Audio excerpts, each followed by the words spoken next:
Israel ಪ್ರಧಾನಿ Benjamin Netanyahu prostate ಕ್ಯಾನ್ಸರ್ಗೆ ತುತ್ತಾಗಿದ್ರು ಎಂಬ ವಿಷಯ ಹೊರಬಿದ್ದಿತ್ತು. ಆದರೆ ಅವರು ಈ ವಿಷಯವನ್ನ ಗುಟ್ಟಾಗಿಟ್ಟಿದ್ರು.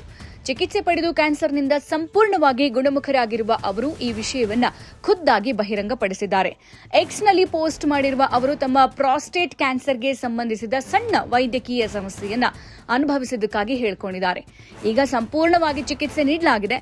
ನಾನು ಕ್ಯಾನ್ಸರ್ ಅನ್ನ ಜಯಿಸಿದ್ದೇನೆ. ದೇವರಿಗೆ ಧನ್ಯವಾದಗಳು ಅಂತ ನೆತನ್ಯಾಹು ಪೋಸ್ಟ್ ಮಾಡಿದ್ದಾರೆ. ಮಧ್ಯಪ್ರಾಚ್ಯದಲ್ಲಿ ತೀವ್ರ ಸಂಘರ್ಷದ ಕಾರಣದಿಂದ ನನ್ನ ಆರೋಗ್ಯದ ಬಗ್ಗೆ ಅಪ್ಡೇಟ್ ನೀಡೋಕೆ ಸ್ವಲ್ಪ ಸಮಯ ತೆಗೆದುಕೊಂಡೆ ಅಂತ ನೆತನ್ಯಾಹು ಎಕ್ಸ್ನಲ್ಲಿ ಪೋಸ್ಟ್ನಲ್ಲಿ ಹೇಳಿಕೆ ಕೊಟ್ಟಿದ್ದಾರೆ.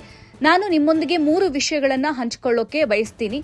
1, ದೇವರಿಗೆ ಧನ್ಯವಾದಗಳು, ನಾನು ಆರೋಗ್ಯವಾಗಿದ್ದೀನಿ. 2, ನಾನು ಅತ್ಯುತ್ತಮ ದೈಹಿಕ ಸ್ಥಿತಿಯಲ್ಲಿದ್ದೇನೆ. 3, ನನ್ನ ಪ್ರಾಸ್ಟೇಟ್ ನನಗೆ ಸಣ್ಣ ವೈದ್ಯಕೀಯ ಸಮಸ್ಯೆ ಇತ್ತು, ಅದಕ್ಕೆ ಸಂಪೂರ್ಣವಾಗಿ ಚಿಕಿತ್ಸೆ ನೀಡಲಾಯಿತು. ನನ್ನ ಜೊತೆಗೆ ಇದ್ದಿದ್ದಕ್ಕೆ ದೇವರಿಗೆ ಧನ್ಯವಾದಗಳು ಅಂತ ನೆತನ್ಯಾಹು ಹೇಳಿದ್ದಾರೆ. ನಾನು ಇದನ್ನ ಸಹ ಜಯಿಸಿದೆ. ಜೆರುಸಲೆಂನ ಹಡಸಾ ಆಸ್ಪತ್ರೆಯ ವೈದ್ಯರು ಮತ್ತು ಅದ್ಭುತ ವೈದ್ಯಕೀಯ ತಂಡಗಳಿಗೆ ನಾನು ಧನ್ಯವಾದ ಹೇಳೋಕೆ ಬಯಸ್ತೀನಿ. ಇಸ್ರೇಲ್ ನಾಗರಿಕರೇ, ನಿಮಗೆ ನನ್ನ ಒಂದು ವಿನಂತಿ ಇದೆ.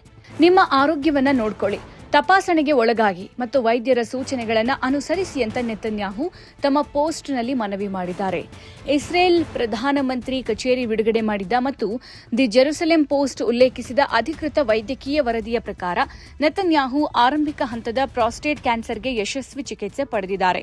ಏಪ್ರಿಲ್ 20, 2026 ದಿನಾಂಕದ ವರದಿಯು ಇಸ್ರೇಲ್ ಪ್ರಧಾನಿ ಈ ಹಿಂದೆ ಡಿಸೆಂಬರ್ 29, 2024 ಪ್ರಾಸ್ಟೇಟ್ ಹೈಪರ್ಪ್ಲಾಸಿಯಾಕ್ಕೆ ಶಸ್ತ್ರಚಿಕಿತ್ಸೆಗೆ ಒಳಗಾಗಿದ್ರು ಅಂತ ಸೂಚಿಸುತ್ತೆ.